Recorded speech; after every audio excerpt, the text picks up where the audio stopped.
So for the mental part of the video, last time we talked about underperforming and the feeling of pressure in matches. So today we're gonna continue with this topic.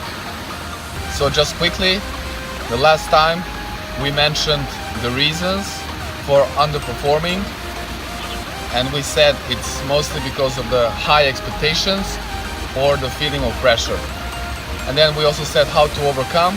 We mentioned 4 things, including number 1, understanding and being aware of these expectations. Number 2, understanding that the match itself doesn't create the pressure, but the player himself or herself. Number 3, we said that the player has a choice how he's gonna see the match, as something fun or something uncomfortable. And number 4, we said that players should not think about the possible outcome, but rather focus on the very next point. So today we're gonna add a few more things that can enable us to deal better with the pressure situations.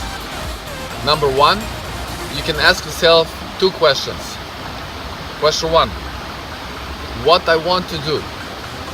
And you can answer, I want to play my best, I want to have the best footwork today, or something like this.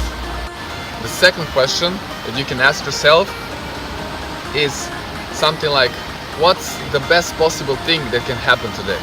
And the answer should be, the best possible thing is that I can play the best match ever, I can win very easily, and of course be satisfied the way I played. Number 2, for today, how we can handle the pressure better is that we can also ask ourselves, what's our job? And at that moment, your only job is to play the very next point. So your job is not to win a match or even to win a tournament. So you need to narrow down to the smallest increment, and that is the point. So your job is to focus on the next point, to focus on that next serve that you're about to perform, or on the return. Number 3 for today is going to be how we decide to think in terms of playing the match. So we have 2 ways. Number 1, we can have the success-oriented approach. So we can think of that we want to play aggressive, we want to attack, and we want to win. This is, of course, the more preferable option, because the second one is more avoiding failure oriented, and this is where when we ask ourselves, what if I mess up? What if I lose? So this is the way of thinking we want to avoid. We want to have the success-oriented approach and the mindset. Number 4 for today is that in these moments when we feel uncomfortable, we're feeling the pressure, it's a very important part of the match. So between the points, we can just start whistling.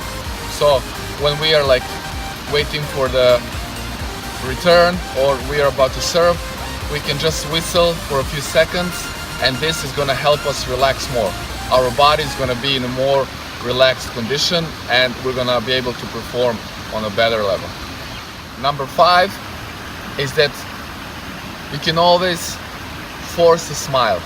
So even when you're feeling down, when it's very tough in a match, when you're feeling the pressure, you can try to force that smile, and this is gonna make you feel better. It's gonna give you more positive thinking and mindset. It's also gonna affect the opponent. He's gonna see that you're not in a tough position, and of course it's gonna help you to play better the next point. And number 6, the last thing for today, is that you just need to think in a way it's not gonna be end of the world even if you lose the match. So why would you put pressure on yourself? So even if you lose, you're gonna still have a nice evening, probably a dinner, meet with your friends or family, so it's not gonna be end of the world. So why put this pressure on yourself? Just enjoy, relax, and play your match. I hope you found this very helpful, and if you like it, please share it, subscribe, and I'll see you in the next video.